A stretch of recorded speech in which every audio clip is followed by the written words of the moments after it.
Muy buenas. Hoy nos metemos de lleno en una de las épocas más turbulentas y, la verdad, fascinantes de la historia de España. La escena es increíble, ¿eh? Napoleón por fin ha sido derrotado, la guerra termina y el rey, que llevaba años en el exilio, regresa a casa. El país entero está en la calle aclamándolo, llamándole el deseado. Era la gran esperanza para una España nueva, moderna y liberal. Pues ahí está la madre del cordero. Esa es la gran pregunta de todo este asunto.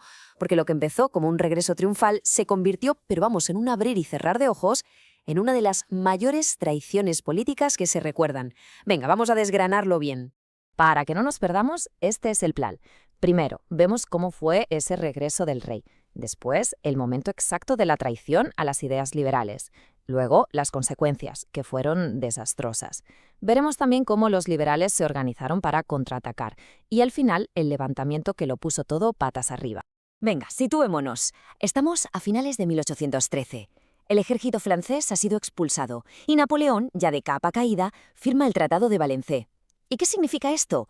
Pues que le devuelve el trono de España a Fernando VII. La guerra de la independencia ha terminado. Por fin vuelve el rey. Y claro, la expectación era, ¡buah!, brutal. Hay que pensar que mientras el rey estaba fuera, en las Cortes de Cádiz, se había redactado la primera constitución de la historia de España, un texto que para la época era una auténtica revolución. Todo el mundo daba por hecho que Fernando VII, el deseado, llegaría, juraría esa constitución y se convertiría en el primer rey de una España moderna. Pero el rey tenía otros planes. Y aquí es donde empieza el verdadero lío. En el momento en que pone un pie en suelo español, se encuentra con un dilema tremendo sobre la mesa. Dos modelos de país que eran, literalmente, la noche y el día. Es que España estaba partida en dos. Eran como el agua y el aceite, imposible mezclarlos. Por un lado teníamos el absolutismo de toda la vida, el del antiguo régimen. O sea, el rey manda en todo, la sociedad funciona con privilegios para la nobleza y el clero, y la economía está súper controlada. Y en la otra esquina del ring, pues las nuevas ideas del liberalismo, que el poder es de la nación, que todos somos iguales ante la ley y que debe haber libertad económica.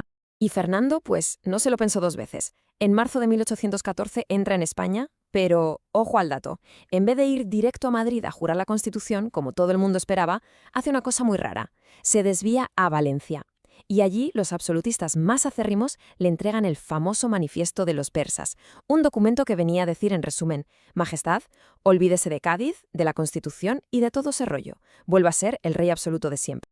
Y dicho y hecho, el 4 de mayo de 1814 firma un decreto y con un simple plumazo anula la Constitución y todo el trabajo de las Cortes de Cádiz. Así, de la noche a la mañana, ¡pum!, España volvía a ser una monarquía absoluta. Y claro, empezó la caza de brujas. Los principales líderes liberales fueron perseguidos, encarcelados o tuvieron que poner pies en polvorosa hacia el exilio. La traición era ya un hecho, brutal. ¿Y qué pasó? ¿Funcionó esta vuelta al pasado? Pues, spoiler, fue un desastre con todas las letras.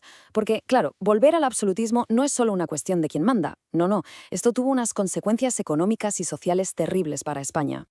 A ver, pongámonos en situación. El panorama era para echarse a llorar. El país destrozado por la guerra. El comercio por los suelos. El Estado en bancarrota total. Y por si fuera poco, en las colonias de América había rebeliones por todas partes, con lo que ya no llegaba ni un duro de allí. Y ante todo esto, ¿cuál es la genial idea del rey? Pues nada menos que devolverle los privilegios a los de siempre, la nobleza y el clero. Aquí está la clave de todo. El gobierno absolutista era incapaz de arreglar nada. Hubo un intento, ¿eh? Un ministro de Hacienda intentó una reforma para que todos pagaran impuestos según su riqueza, para que los ricos también arrimaran el hombro. ¿Y qué pasó? Pues que los privilegiados, los mismos que habían aplaudido al rey, le dijeron que de eso nada. Se negaron en redondo. Vamos, que el sistema era un auténtico callejón sin salida. Pero claro, con este panorama, los liberales, lógicamente, no se iban a quedar de brazos cruzados. Aunque estaban perseguidos y tenían que moverse en la sombra, en la clandestinidad, empezaron a maquinar, a organizarse para intentar darle la vuelta a la tortilla. Y el plan era, más o menos, un combo de dos pasos. Paso 1, la conspiración. O sea, reunirse en secreto en sociedades como la masonería para planearlo todo sin que los pillaran. Y paso 2, que era la clave, el pronunciamiento. Esto consistía en que un militar con prestigio se levantara en armas con sus soldados. La idea era crear un efecto dominó, que otros militares se unieran y así forzar al rey a cambiar. Pero claro, del dicho al hecho hay un trecho enorme. Y los intentos empezaron a caer uno tras otro. Primero lo intentó el famoso guerrillero Espoz y Mina en Pamplona, y nada, fracaso. Poco después, el general Porlier en La Coruña, y lo mismo, otro fracaso, y encima a él lo ejecutaron. Y después, el general Lacy en Barcelona, y ¿adivinan? Otro fracaso y otra ejecución. La cosa pintaba fatal. La verdad, parecía una misión imposible. Pero cada golpe, en vez de hundirlos, parece que les daba más rabia, más ganas de seguir intentándolo. Y justo ahí, cuando ya parecía que la causa liberal estaba muerta y enterrada, llegó el momento. El levantamiento que, esta vez sí, lo iba a cambiar absolutamente todo. Hay que quedarse con esta fecha, 1 de enero de 1820. Y con este lugar, Cabezas de San Juan, en Sevilla. La situación era la siguiente. Allí había un montón de tropas reunidas, a punto de embarcar para ir a América a sofocar las rebeliones de las colonias. Y de repente, ¡zas!, el giro de guión que nadie vio venir.